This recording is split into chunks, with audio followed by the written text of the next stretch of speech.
It's time for Recipe of the Day. Nobody's feeling stressed out, right? You're okay. I'm okay. We've got this. Just a few weeks to get through here. Coast along and fill your weeknights with easy dinners like today's Italian sausage pasta. So I'm going to tell you how to make this, and I'm going to give you some substitutions along the way.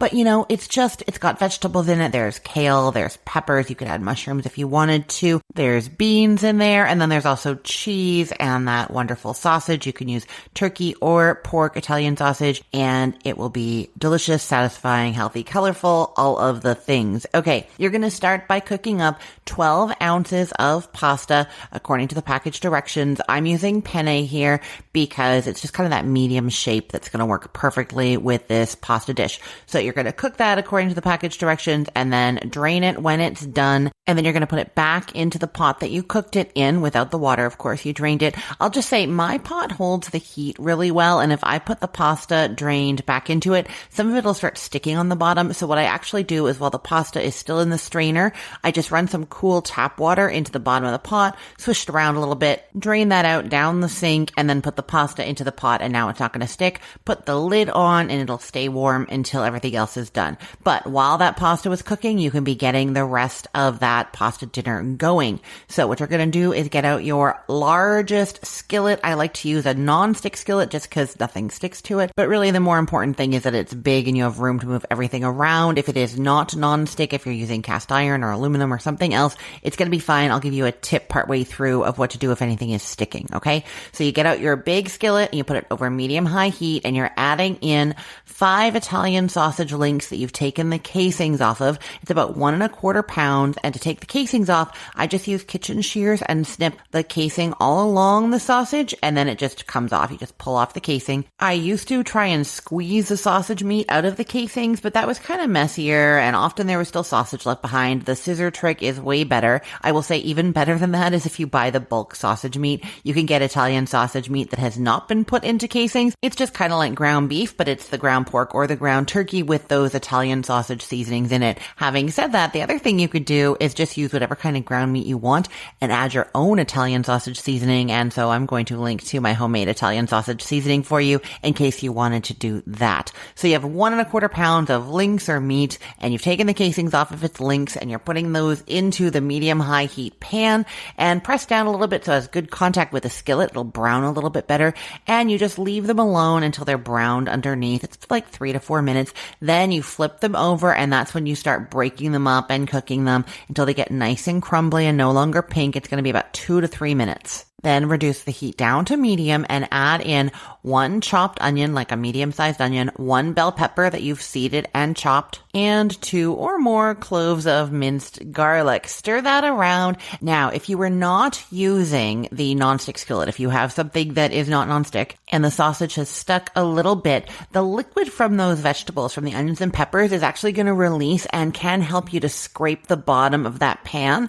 If it's not scraping up and it's starting to get dark and you're worried that it's going to burn a little bit and then add that bitter burnt flavor to your pasta, don't worry. Just drizzle in a little bit of water or stock at this point. Scrape it up. It's going to evaporate away. It's not going to affect the flavor or anything. So you just want to get anything that's stuck to the bottom up off of there, either from the liquid from the onions and the peppers or from water or stock. And if you have used a nonstick skillet, nothing should be sticking at this point, so you don't have to worry about it. Just stir and cook until the vegetables have softened. It's going to be like 3 or 4 minutes.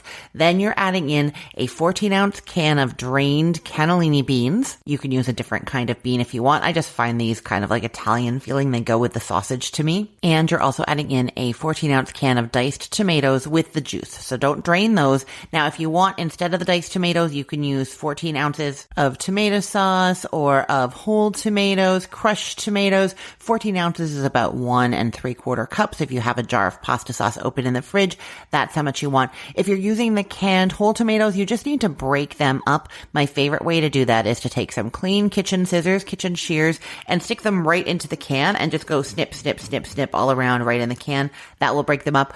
or just dump that can in with the juices and then use a spoon to break those up. Okay, stir that all together and cook and let it simmer for a little while. By now, the vegetables are soft, the sausage is cooked, and the tomato juices and the beans are all heated through. That is when you stir in 2 cups of torn kale leaves. Now, you can use spinach, you can use arugula, you can use Swiss chard, you can use anything like that. I've got kale in here. It doesn't really matter.